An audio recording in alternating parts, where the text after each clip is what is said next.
Welcome, welcome, welcome. JohnnyFreakInFantasy Week 7. Hope you're having a good night. This week we have 5 running backs, 10 wide receivers, and of course those individual defensive players that you're going to need to win your fantasy leagues. Without saying too much, let's get started into our running backs. Like I said, only running backs and wide receivers on the podcast today. No quarterbacks or tight ends. The first running back this week that you should definitely go and pick up is out of Atlanta, Ito Smith. He's only owned in 10% of leagues, but that number is figured to rise. I would have been laughing 3 weeks ago have you told me that I'd be talking about Ito Smith on the podcast. However, about a few hours ago, we've heard that Devontae Freeman was sent to IR. He's been nagging injuries all season. I expect Ito Smith to be the 1B in the running game to, of course, Tevin Coleman being the 1A. I really like Ito Smith. I've watched some of his tape over the last few days with the injury concerns. I've seen in versus Carolina, he's run over Luke Kuechly. He's done some good things. He's a good runner, stays on his feet. He's had 3 consecutive games with touchdowns, which is a franchise record for Atlanta. I do think he could be a solid flex in Week 7, and I think even moving forward, he's a great pickup on the speculation that he may earn more percentage of the touches in the backfield in Atlanta. Next is Peyton Barber from Tampa Bay, owned in 33% of Yahoo leagues. Listen, we have a game of flip-flop going on in Tampa Bay with our running backs. Last week I was talking about picking up Ronald Jones. Now I'm shifting back over to Peyton Barber. Bottom line is, with Peyton Barber, I don't think he's a great bet to find success week in and week out, but he did find some success in Week 6 with 13 rushes for 82 yards. Keep in mind, he caught all 4 of his targets for 24 yards and a touchdown. And while, like I said, I don't think this might be a home run hit, I do think that Peyton Barber deserves respect as a flex in Week 7. My third running back pickup this week is from Indianapolis, Marlon Mack, who's 28% owned in Yahoo leagues. He looks to be the lead back, going 12 carries for 89 yards, rushing in Week 6. We saw Nyheim Hines take a back seat after a costly touchdown drop. And in a week where you're probably going to have running backs on a bye, I think he could be a running back 3 with running back 2 upside. Coming in at number 4 is the rookie from Seattle, Rashad Penny. Don't forget about him. He's only owned in 20% of Yahoo leagues. Going into the bye week, Week 7, he looks like a entrenched running back 2 behind only Chris Carson. Looks like he's overtaken Mike Davis as the number 2 there. Last week in Week 6, he went 9 carries for 43 yards. Keep in mind, the big target here, the big key is that he had 2 catches. Both of his targets he caught for 27 yards. Keep in mind that was an issue for him. That was something that scouts during the draft said was a complication for him, was catching balls out of the backfield and pass protection. It looks like he played his part there. Chris Carson only had 14 touches, which is a sketchy situation moving into the bye. Like I said, I don't think it's a money in the bank pick, but I think that Rashad Penny is a great speculative ad going into later Week 8. And finally, number 5 for running backs this week, out of San Francisco, 1% owned, Raheem Mostert. He provided a much-needed running spark behind Matt Breida, while Alfred Morris stayed and watched from the bench. He earned 12 carries, and what did he do with those 12 carries? He had 87 rushing yards. He was highly effective and earned, looks like, a role behind Matt Breida moving forward. I don't think that he's a great flex or a start in any lineups this week, Week 7, but I do think going forward he is someone at least you need to keep an eye on your watch lists. Before I move into wide receivers, I want to mention 2 running backs that I do think not necessarily they need to be picked up, but you do want to keep them on your watch lists, especially if you are a team who is needy at running back, or you think that you might be in a playoff situation where you need to stack your roster starting now. The first is Nick Chubb from Cleveland, only owned in 29% of Yahoo leagues. He continues to be a force, rushing over 10 yards per carry for Cleveland. The coaching staff seems enamored with the fact that getting him more touches is the key to success on offense, which I do agree with. I think they drafted him for a reason. I think he's a very good running back with a lot of talent, and my bold prediction is Week 7, this week, he breaks out running game over Tampa Bay defense, which, keep in mind, Tampa Bay has allowed the 9th most rushing yards so far. My second guy you want to keep an eye on is Deontay Foreman from Houston. He's still only owned in 24% of leagues. Deontay Foreman, I don't expect to play in Week 7. Looks like he's still not fully recovered from that Achilles injury. I do think he'll be back Week 8 or 9 at the very latest. Keep in mind, this was a top running back during his final year at Texas, and I understand that he has injury concerns. He's not able to fully get healthy. Yahoo is low on him, but I do think if you could stash him as a bench spot, then this could definitely pay off for you. I think that Houston definitely needs a strong running back. They haven't gotten any support from Lamar Miller. You saw Alfred Blue, when given the chance, showed more than Lamar Miller. I think he's more of a third down back. So I think Deontay Foreman is a great speculative ad. All right, now we're going to shift it over to our wide receivers. And my number one wide receiver this week, I don't think he should be in anyone's free agents pools. But I do think if Taylor Gabriel from Chicago is available, I think you definitely need to go and grab him immediately. He's only owned in 24% of leagues still. Although he's caught all 12 of his targets in his last 2 weeks, he's averaged over 100 yards per game with a touchdown in those last 2 games. Keep in mind, Mitchell Trubisky hasn't done much until the last 2 games, which I don't think it's a coincidence. I think Gabriel might be a reason why we see Trubisky breaking out. In the same respect, it might be vice versa. Mitchell Trubisky might be the reason we see Taylor Gabriel break out. Either way, it's a good investment for fantasy owners. I think that's my number one ad for the week. I think he could be a wide receiver 3 with wide receiver 2 upside. Moving forward, number 2, I'm going to say Marquise Goodwin from San Francisco. I understand he was drafted high, probably top 6-7 rounds. He's still only owned in 45% of leagues. He was probably dropped a good week or 2 ago with his inability to stay healthy the first 5 weeks. Make sure he wasn't dropped in your league. If he was, make sure you go and fix that mistake. I think he's back. He had 4 catches for 126 yards and 2 touchdowns in Week 6. I also think he's a wide receiver 3 with wide receiver 2 upside when healthy, and it looks like he is healthy. So I would run to the waiver wire to get Marquise Goodwin. Number 3 is Christian Kirk from Arizona. He's still only owned in 15% of leagues. He's posted at least 75 yards in his past 2 games. This week versus Denver, looks like Chris Harris Jr. should be all over Larry Fitzgerald, which opens up a good opportunity for him. I think he is a wide receiver 4 with wide receiver upside and a great matchup for Week 7. Number 4 is David Moore from Seattle, still only owned in 2% of leagues. Understanding he has a bye going into Week 7, so you're not going to be able to use him. However, over the last 2 games, he had 5 catches for 85 yards and 3 touchdowns. And listen, I just don't think this is a fluke. I think we've seen Brandon Marshall try to get involved with the receiving game in Seattle. It hasn't happened. We've seen Doug Baldwin been hampered by injuries, lingered by injuries all season long. Finally, it looks like he might be healthy. But I do think, like I said, David Moore isn't a fluke. I think the Seahawks and Russell Wilson want to get him more involved. They want to kind of move away from leading the league by so much and rushing, and not necessarily they want to be Andrew Luck and throw so much, but they want to find their happy medium as well. So I do think they want to get more involved with the passing game. I like Tyler Lockett. I like his value a lot. I think Doug Baldwin is a good buy and get now, take a chance on. I think he could turn his season around. David Moore, I would go and pick up on the hunch that he evolves into that number 3 receiver we've been yearning for so long in Seattle. Number 5, another rookie, Traquan Smith from New Orleans, only owned in 5% of Yahoo leagues. I thought that number was going to spike after his Week 5 performance with Drew Brees breaking records.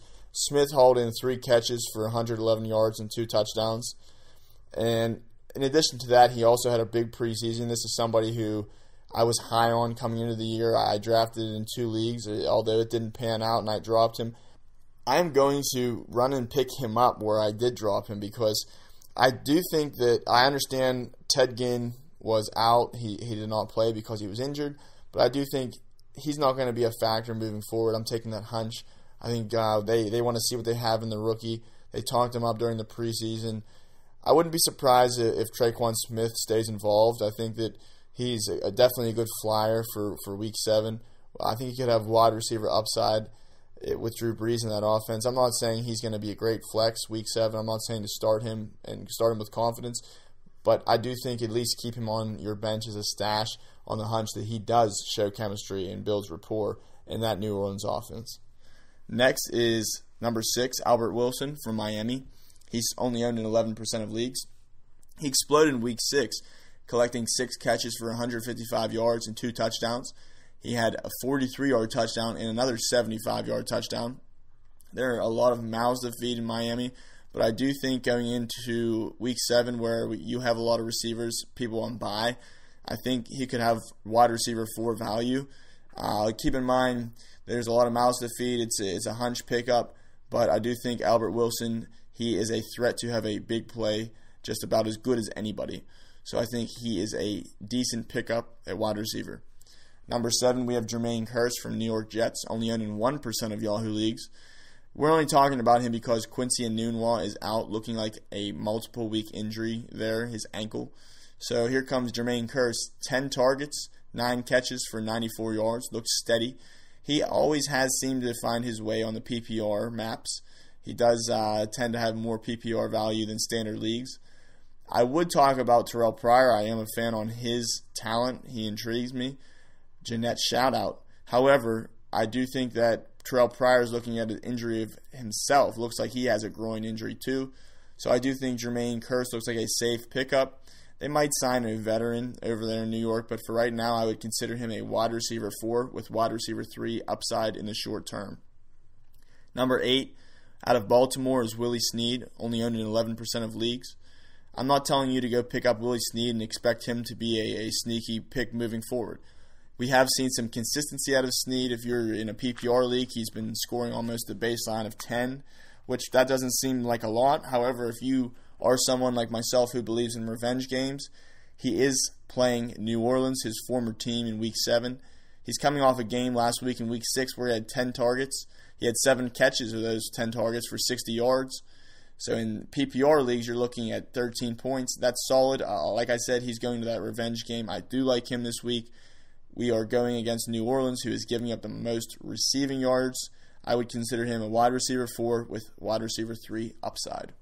Number 9 for Week 7 is Marquez Valdez-Scantling from Green Bay, another rookie, only owned in 13% of Yahoo leagues. He is slated for the bye week on Week 7 this week. However, last 2 games he's had 10 catches for 171 yards and a touchdown. And while that was all good and well while Randall Cobb and Geronimo Allison were out, we cannot discredit these 2 past games because I think he's quickly establishing chemistry with Rodgers that can't be taken for granted. Just like we're talking about in Traquan Smith, when you have a perennial quarterback like that and an offense like that, if you're involved and you're showing success, there's a good chance that you might stick. So I think you could do a lot worse. I consider him a dart throw coming out of the bye. We don't know what the health factor is going to be with Randall Cobb and Geronimo Allison. Keep in mind, Randall Cobb, they're paying a heavy price for him. He's almost you consider one concussion away from retirement. So I do think that, like I said, there's a lot worse you could do as far as dart throws than Marquez Valdez-Scantling. And finally, to wrap the wide receivers off, we have Damian Ratley from Cleveland, owned in 0% of Yahoo leagues. Hopefully you're not looking too far down here for startable receivers, because I don't think you're going to find one here. But if you are in a bind, I think you could do a lot worse than Damian Ratley. He's had 8 targets in Week 6 last week.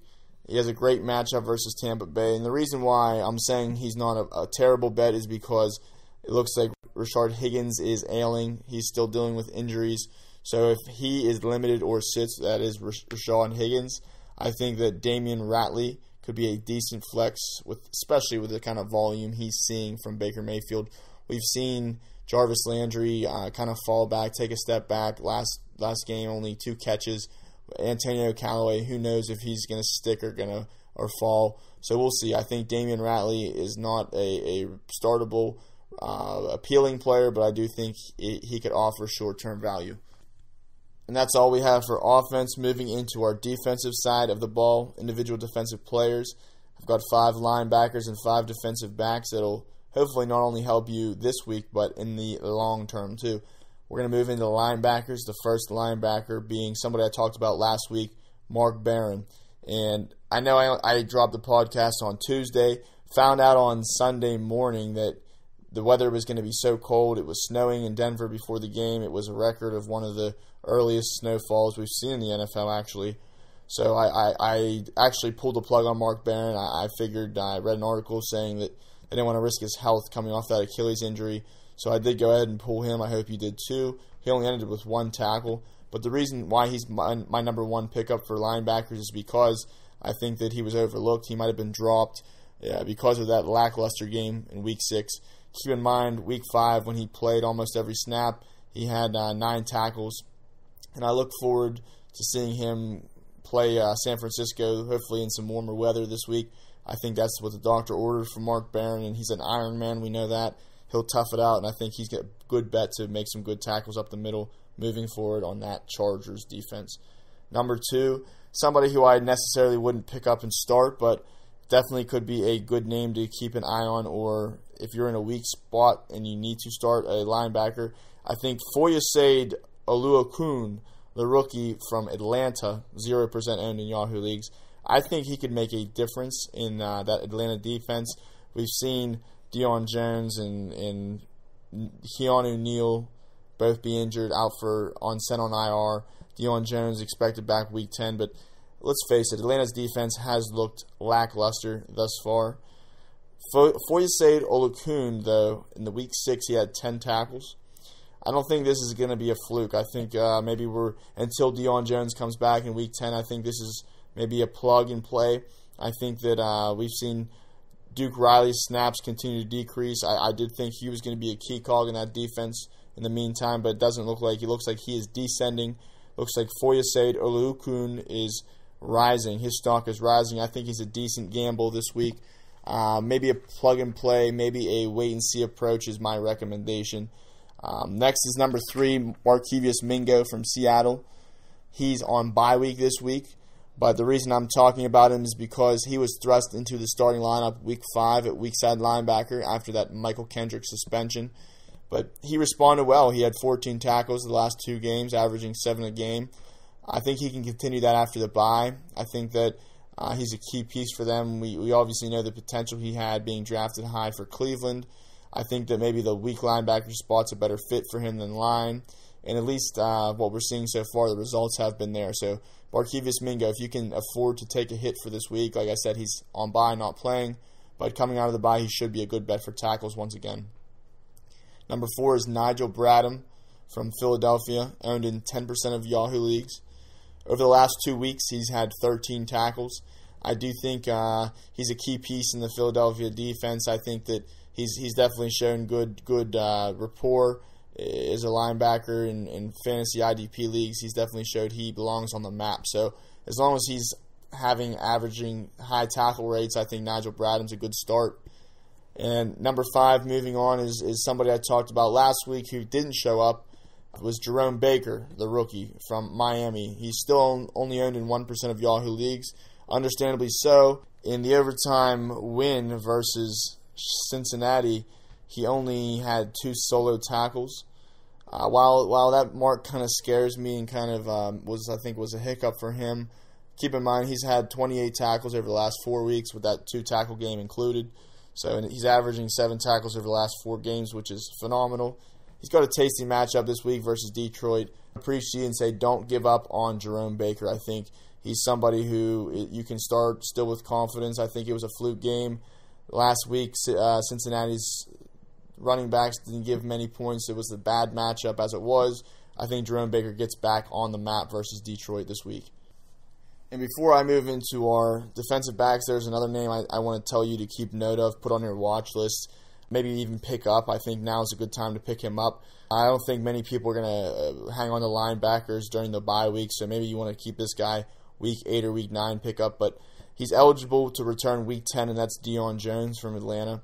We've seen how bad Atlanta's defense has been. They're really desperate to have him back. I think the time's now to go get Deion Jones, especially if you're in a competitive IDP league. And we all know what kind of play he brings, what kind of tackles he racks up. So I think if you can afford to take the hit, maybe if you have a healthy team, maybe not many people on buys, I think Deion Jones is your man if you need some help on defense. Moving into our defensive backs, I just want to say, wow, Week 7 looks like maybe slim pickings. Looks like the defensive backs and even linebackers are looking a little thin. I still do think there are a couple difference makers out available on free agents that can help you. The first being Jordan Lucas. He's a safety, 0% owned from Kansas City. The only reason we're talking about him is because Eric Murray and Amani Watts were both out the past 2 weeks. Jordan Lucas got the start in those 2 games. He posted 17 tackles. I think this is a situation to keep an eye out on. You need to monitor both Eric Murray and Amani Watts, but if they both are out and if Jordan Lucas starts, I think he could pay, once again, big dividends in the secondary for Kansas City. My number 2 defensive back I talked about him last week, was Demarius Randall from Cleveland, owned in 7% of Yahoo leagues. He's had 8 tackles this past week, 20 tackles the last 3 games. I think he's a solid safety. If you're in a league where you're looking for tackles, and he might even be listed as a cornerback, I think Demarius Randall is a steal. My number 3 defensive back this week is Eric Reed from Carolina. I talked about him again last week, only owned in 1% of Yahoo leagues. Last week he had 5 tackles, 4 solos, 1 assist. He gets a strong throwing Philadelphia team in Week 7. I do think he's a key part of Carolina's D. With every snap he takes, I think that Eric Reed's a difference maker. He's back, and I do think he's someone you at least want to keep an eye on. Number 4, he looks like he got his first start of the week, was for the Chargers, owned in 0% of leagues, was Rayshawn Jenkins.